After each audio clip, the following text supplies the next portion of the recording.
Massive engines and hybrid technology, no go. In 2023, here we are in 2003. Yes, everyone, it is right here, the all-new Lexus RX. Well, actually, to be more precise, it's called the Lexus RX 450h. Now, over here is the 5th generation Lexus RX, guys. They started in Japan, but they expanded thanks to the North American market. Lexus had one advantage over other premium car manufacturers. They were offering the exact same equipment in your Mercedes and BMW, but they always had reliability on their side, if not the desirability or the performance. Unlike BMW and Mercedes, Lexus offers you the reliability, and also they're known to be very cozy and good for cruising, guys. Just like other American vehicles, or basically vehicles built for the North American market. This Lexus RX costs 94,000 euros. Is this good value for money or not? We're gonna find out in a moment, guys. But one thing I should remark to you all again is that Lexus grew because of good value for money. But this was back in the 90s and in the 2000s. That was when Lexus was just beginning to pick up speed, guys. They had a reputation for good value for money, but then it's true that in recent years, everything has changed. In the premium segment, there's no such thing as good value for money to some extent, or at least it's a difficult topic to discuss about. But we still have expectations nonetheless. Let's get on to reviewing this Lexus RX.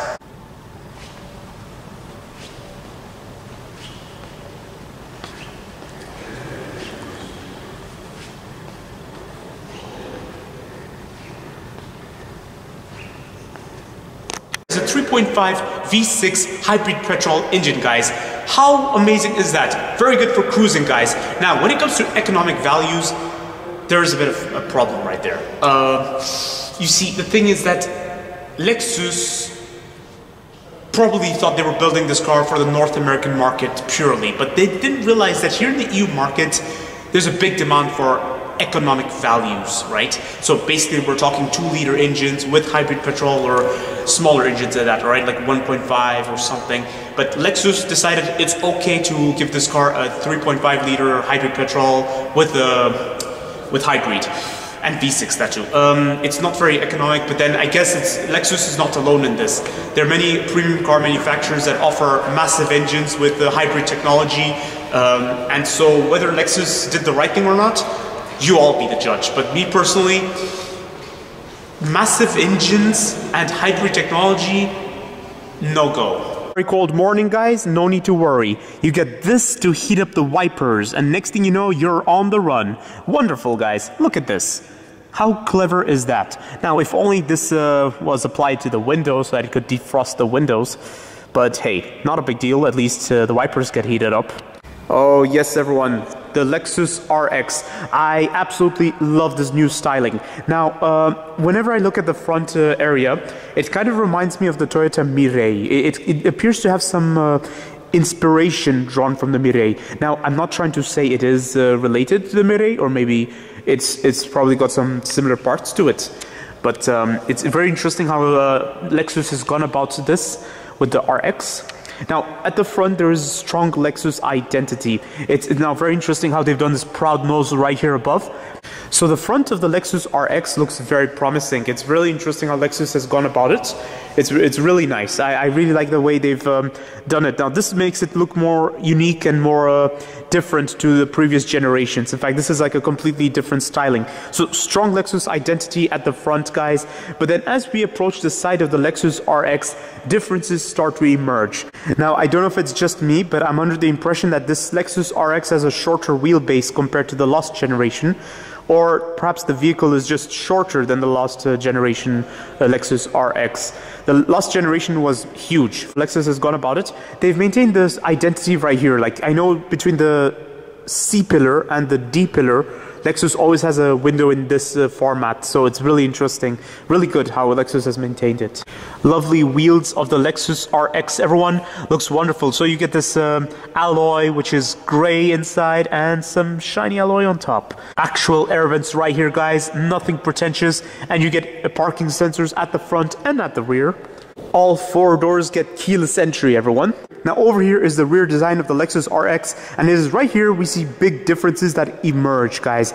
The proud LED lights, and it's just the rear design overall, guys. Really interesting. Now, one thing that really stood out about this Lexus RX is that this time Lexus went for a round wheel well, guys. Whereas before, Lexus had a rather oval shape wheel well. So like here to have been more vertical and everything. No, I meant horizontal. The line would have been more horizontal or something. But it's really interesting how Lexus has gone about this. Very desirable. Now, speaking of this rear design, it's really interesting how Lexus has gone about it. It's really cool. But I'm under the impression that this is Lexus trying to cope with the mainstream premium segment cars. Because now a lot of premium segment cars are starting to adopt this concept of having continuous lines at the rear lights. And Lexus has basically just joined them. Now, whilst exploring this Lexus RX 450h, I also noticed some questions, guys, some problems. First thing I would just like to remark is that despite the price of 94,000 euros and despite Lexus's historic reputation for good value for money, you don't get a 360-degree parking camera for some reason. The thing I'd like to remark, guys, is that despite the front having a prominent Lexus Toyota Mirai style to it, it looks really rich with identity, and even the side also has a rich identity. But then as we approach the rear, I'm under the impression that Lexus had a conflicting thought about how to design the rear of the car, because it just appears to be a replica of what European competitors have done. Speaking of rear design, guys, you get this proud LED right here. Beautiful presentation, right? How come we are all the way back in the 2000s with this, guys? Basically, here we are in 2023. Here we are in 2003. Problem, guys, there's a lack of alignment between this part of the bodywork and the bonnet. Like, look at this. Lack of alignment. Now it's time to explore the interior of this Lexus RX, everyone. But before doing so, I just want to show you all about the door. The Lexus RX has a unique concept right here. Well, I don't know if it's really unique, but here it is. So basically, this is the handle. There's a button right in there. You just have to push this button, right? There you go, guys. Now, I don't know if it's just me, but when it comes to small technologies and gadgets like soft close feature and you know, some fancy details with the infotainment system, like the digital instrument cluster, I'm under the impression that Lexus never really showed much enthusiasm or interest in this feature. Now, it's not really a big deal. It's not really something to question. On the contrary, this is kind of what led to Lexus's success story. Now, guys, look at this. You get a very long door, so this part of the door covers this part of the interior. So whenever it's a muddy day, you don't get mud splashes on this. It's clean. So there you go, guys. Just get in, and next thing you know, there's no mess. Electric seating adjustment with lumbar support. Oh yes, everyone, the interior of the Lexus RX. Now, the interior of the Lexus RX looks really interesting. Let's talk about the trim, guys. First of all, I like the seating, the combination of leather colors. So over here you get this white leather, and on the side you'd have this gray leather. Then over here, guys, you get this brown looking leather. It's like dark brown, yeah. And then over here, this another gray leather. And then right here, guys, another set of brown leather, and this stitching that's conspicuous. Looks really nice. I like the presentation of this interior. Looks like a blend of Lexus and Toyota. Toyota also has a thing for this sort of presentation. Really conspicuous about this Lexus RX is the proud infotainment system, and also the absence of buttons. Like, it's just so simple, guys. Wonderful. All the buttons are right here, though. It's nice, and all the driving controls. This is your transmission, guys. Wonderful transmission. It's all simple, guys. And now the trim, guys. You get this trim that looks like wood, but it's not wood. Steering wheel is rather pleasant, guys. I like the feel of it. It's really squidgy. It's really nice. It's very pleasant to hold on to. Infotainment system right here, and I'm assuming, judging by these circles, your climate control should be in there. So it's like no buttons right here, guys. All is on the infotainment system. Air vents are down here. Digital instrument cluster. Now let's talk about practicality solutions, guys. So over here is the glove box of the Lexus RX, average for its price and segment, and I like the material it's lined with. Now, over here, little storage space for a telephone, USB points right here, and you do get a 12-volt socket and then a USB point down here as well. Oh, wonderful. And if you want to close this little storage area, push this. Ta-da! Now, let's explore the central console storage. But guys, I always try to open it from here because that's how I see it in conventional cars, but apparently with Lexus, I have a button on the side. There we go, guys. It's just something I have to get used to. I honestly don't understand the system, but then, hey, why not? So, the central console storage is average for its segment, but I like the material it's lined with. However, you do not get any 12-volt socket in there, and you don't get a USB point in there. Like, literally, guys. Panoramic sunroof, guys. The controls right here. Oh, wonderful. And extra storage right here for your sunglasses, in case it's a sunny day. Additional storage space right here. Fancy material it's lined with. Over here is a little pocket, guys. This can also double as your door handle. And if you want to open the door, push this button, guys. It's a soft push. It's really nice. Now, door bin, guys. The door bin, I don't know if it can fit a big water bottle, but it's got enough space, guys. Hood latch is right here. Your fuel cap button is right here, and the rear door button is right there. And you get seating memory all the way here. Now, this is a little bit funny. However, Toyota also has a habit of putting equipments or certain buttons at random locations. I have to say, I love the presentation right here of the mirror controls, the central lock, and the window buttons. Looks very nice. Alrighty, guys, very promising interior. I absolutely love it. It's really interesting compared to previous generations. So it seems to me that Lexus has gone down the path of simplicity with this interior. So it seems to be all touch screens and little to no buttons at all. Whilst exploring this interior, I also noticed some problems, and I'm going to point them out right now. I want you all to look carefully at this trim right here. Every time I lean my knees onto this bit of the trim, it moves a lot. Check this out.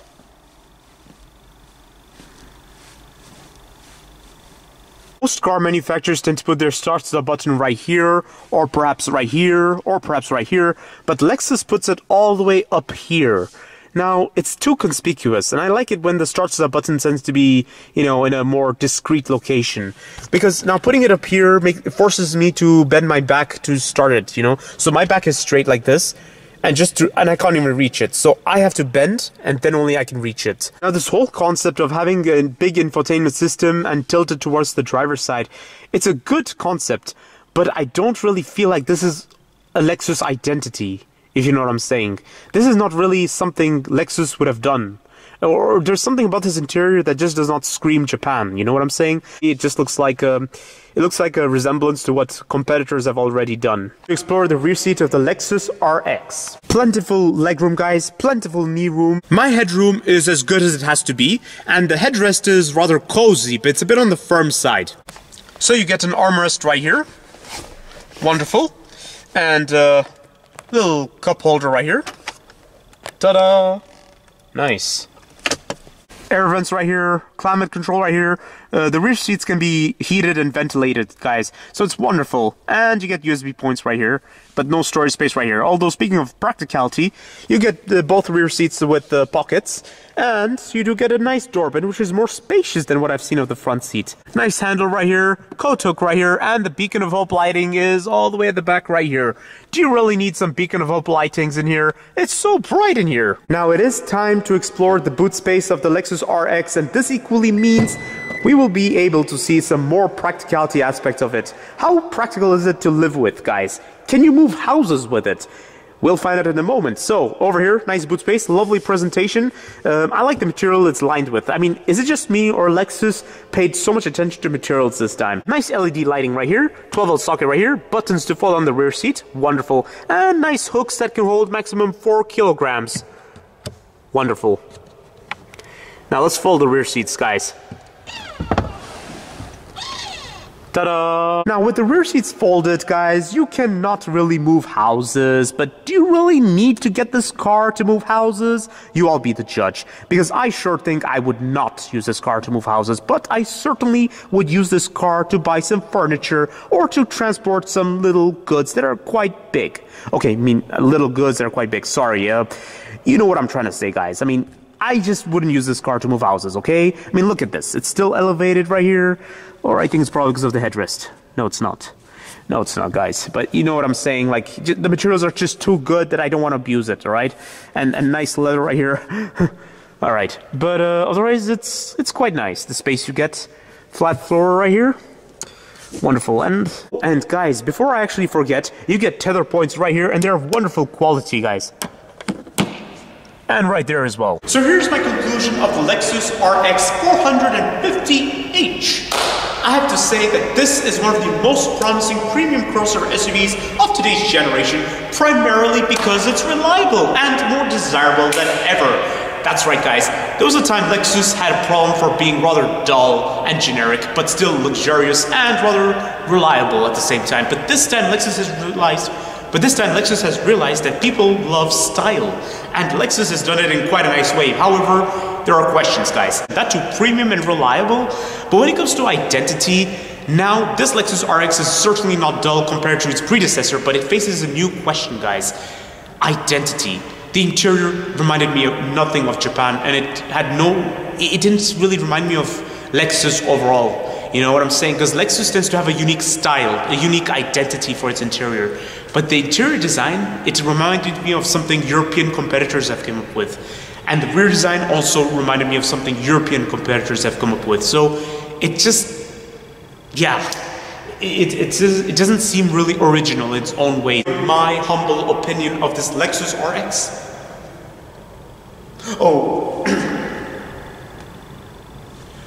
Oh, I love this Lexus RX, guys. This Lexus RX is one of my favorite crossover SUVs. That's if I have to choose a premium crossover SUVs. The Japanese are one of the best with this because they offer something reliable, and that too, it's got a hybrid technology. So therefore, it's got some economic values. That's if you're in the city, guys. If you're going cruising on the highway, you might as well do it with this Lexus RX because don't forget it's got some American traits to it. However, I strongly believe that Lexus should really find its identity and stick to it. Please, Lexus, please, don't do what the Germans are doing, okay?